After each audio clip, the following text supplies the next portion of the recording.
there have been cryptocurrency people who claim that he's just going to quietly do it without the permission of Congress. Right.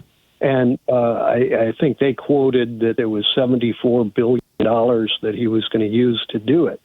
Now, that would be a pretty big theft of America's Treasury, $74 billion worth of gold to buy a fly-by-night cryptocurrency. But the bigger issue, there's a guy named David Sachs, and there was a quote in the news the other day, the reign of terror against crypto is over, and the beginning of innovation in America for crypto has just begun.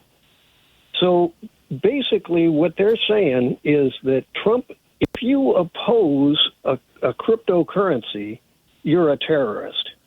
If you think cryptocurrencies are a fly-by-night Ponzi scheme, then you're a terrorist. Now, when I called a week ago, I mentioned that there are so many different cryptocurrencies, and they're all competing against each other.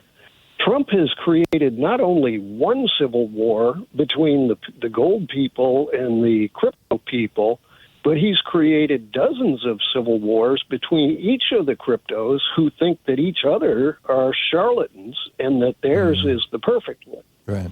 So that's a start.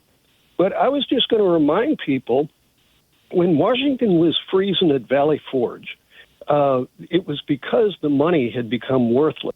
The Continental Dollar, that the British had started counterfeiting the Continental Dollar, and Washington couldn't buy bullets, he couldn't buy hay, he couldn't buy firewood, he couldn't buy anything with the Continental Dollar anymore. It wasn't worth the Continental. Right. So Washington had to cross the Delaware, beat the hell out of the Hessians with the butts of their guns, and then the printing presses got out, and the 13 colonies came up with 13 different continental devices, script, actually. types of. Yeah, they came up with their own money. Now, if Donald Trump is going to play with the money, the value of America, we, the people, are going to have to come up with our own kinds of money. And Ralph Nader and Howard Zinn and any number of other people have talked about local currencies. So we're going to have to come up with local currencies as an immediate hedge and just ignore this jackass while he creates a hyperinflation, just a couple of details here, David. Number one, I've never heard anything credible that suggests that Trump or anybody else wants to convert the gold in Fort Knox into Bitcoin. Rather, what I've heard is that he wants to create basically a strategic Bitcoin reserve that would simply be funded, with deficit dollars, but by borrowing more dollars, in the U.S. Treasury sell treasuries.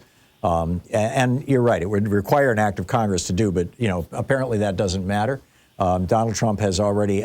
Congress passed a law saying that by last weekend, TikTok had to divest themselves and be sold to somebody else.